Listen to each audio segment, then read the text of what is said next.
Kate Middleton joins Prince William amid her cancer recovery to help welcome Amir of Qatar. Kate Middleton is making a rare public appearance as she recovers from her cancer treatment, as she and Prince William helped welcome special visitors to the UK. The Prince and Princess of Wales, both 42, kicked off a day of royal pageantry when they were tasked with being the first royals to meet the Amir of the State of Qatar, Sheikh Tamim bin Hamad al-Thani, and his wife, Her Highness Sheikha Jawaher bint Hamad bin Suhaim al-Thani, early on Tuesday, December 3rd. They then accompanied the couple to Horse Guards Parade for a ceremonial welcome, including a greeting from King Charles. Missing from that early event in the visit was Queen Camilla. She has been struggling with the lingering after effects of a chest infection, so she was being spared being out in the cold, on doctor's advice. She will, however, be at the lunch that follows and then the viewing of the gifts that follows that, the palace said on the eve of the visit. Charles was driven from Buckingham Palace down the Mall, which was decorated, as is tradition, with the UK and Qatar flags. When his royal limousine pulled up at Horse Guards Parade, and was heralded with the national anthem, God Save the King, and then William and Kate arrived with the guests from Qatar at around 12:10 p.m. UK time.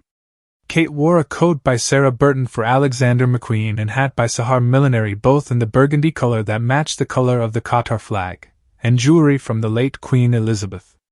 Soon after she and William stepped onto the platform, she curtsied to her father-in-law Charles, 76, before she and William were taken along the greeting line. Charles then took the Amir to the center of the pavilion for the playing of the national anthems, and the Prince and Princess of Wales took their place alongside the party. Following that greeting at Horse Guards Parade, Kate and William headed back to Buckingham Palace in a carriage procession with Charles and the Qatari guests. On Tuesday evening, a high point of the two-day visit is set to take place with a banquet at Buckingham Palace. Kate is not attending this year due to her ongoing recuperation. Camilla, 77, meanwhile is set to pose for photos at the dinner, retire for a little and then rejoin the dinner.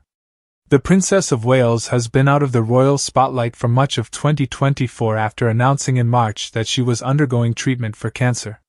In her September 9th announcement that she had completed chemotherapy, Kate described it as a relief to have completed the treatment.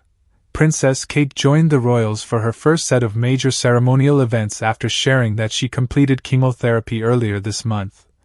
Stepping out for the Festival of Remembrance at Royal Albert Hall on November 9th and the cenotaph service at the War Memorial on Remembrance Sunday, November 10. It is the start of a busy week for the royals.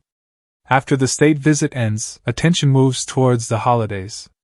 On December 6th, Kate, along with William, and hopefully the couple's children Prince George, 11, Princess Charlotte, 9, and Prince Louis, 6, will host her annual Together at Christmas Carol service at Westminster Abbey. Ahead of that, the palace issued a moving and emotional letter that will be given to all the 1,600 guests at the Abbey, as well as those attending 15 other services around the UK. In it, she spread a message of love, writing, "Love is the light that can shine bright, even in our darkest times. We all have something we can offer one another. Gentle words or a receptive ear, an arm around an exhausted shoulder, or silently being by someone's side." She added, "It also gives us the opportunity to slow down and reflect on the deeper things that connect us all. It is when we stop and take ourselves away from the pressures of daily life that we find the space to live our lives with an open heart, with love, kindness, and forgiveness. So much of what the Christmas spirit is all about."